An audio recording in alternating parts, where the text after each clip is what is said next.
চৌধুরী চকিনে মা বলো আজকে কি রান্না হয়েছে? সাদা সরু চালের ভাত করেছি। এখানে এখানে খেসারি কড়াই শাক অল্প করে একটু কেটে কুচিয়ে কড়াই দিয়ে নাড়াচাড়া করে তার উপরে একটু কাঁচা পেঁয়াজ দিয়ে কাঁচা লঙ্কা দিয়ে মেখে রেখেছি। খেসারি কড়াই শাক।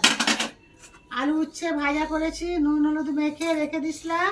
কড়াই তেল দিয়ে আলু উচ্ছে ভাজা করেছি।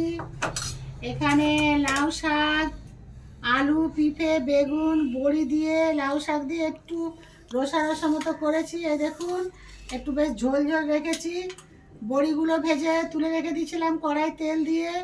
ওই তেলে আলুগুলো দিয়ে নাড়াচাড়া করে একটু সরষে পোস্ত বাটা, জিরে গুঁড়ো, হলুদ গুঁড়ো, স্বাদ মতো লবণ দিয়ে জল দিয়ে শাকগুলো দিয়ে চাপা দিয়ে দিয়েছিলাম পিঁপে বেগুন দিয়ে।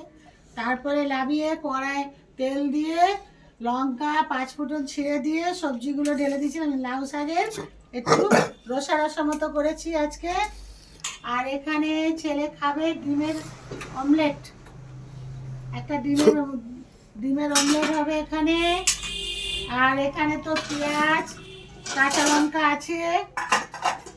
এই ডিমের অমলেট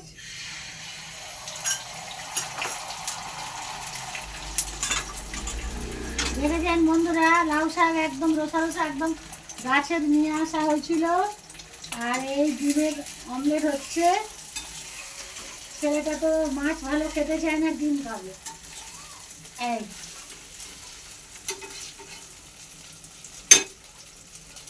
আমার এই ভিডিওটা ভালো লাগে লাইক কমেন্ট শেয়ার করুন। টাটা।